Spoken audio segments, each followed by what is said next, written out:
来看，伫南投有业者申请要伫咧埔里南港溪的水头设立事业废弃物的坑台场。官方今仔日召开头一届的宽评，有300多个居民去现场抗议，因为烦恼这坑台场会影响这水、民生，还佫有农业用水的安全，所以要求都要甲这案退倒转去。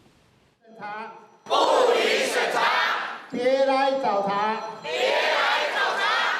几啊百位埔里的民众集合抗议，因为埔里镇南港溪上游有业者申请要设置需要废弃物的安排场，因为所在伫水源区，埔里民众烦恼拿废弃物的垃圾水下入去涂骹，污染地下水，那安尼下游的民生用水、农业甚至观光的产业，拢会受到严重的影响。地是他们的，但是水呢是我们大家的，我们大家共有的。你不能说为了你私有的、你的私利而来，影响我们大家的饮水。我们埔里人现在所使用的自来水水源，全部都是来自地下水体。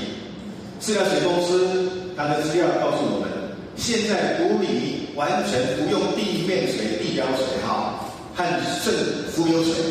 民众认为埔里的好水全国真出名，加白笋产量也上多。不过台湾地冻真接，而且近几年来极端气候常常地灾性的大水祸发生，无可能像业者所讲的，会水到100%未渗漏。因为业者伫宽评审查会说明，作为宽评委员认为无多适合重要性、需要性也个合理性，是不是建议家己提案？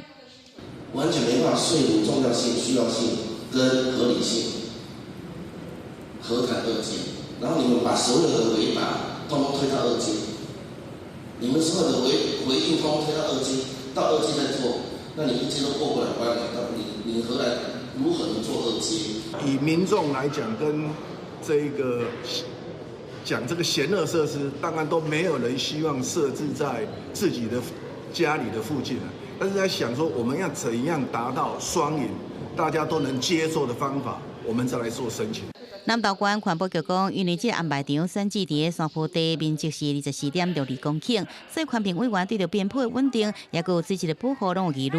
依照宽评委员投票结果，业者伫3月15进前必须要召开3场以上说明会，并且对这个委员质疑的部分详细来说明，了后才会进行第2摆审查。记者综合报道。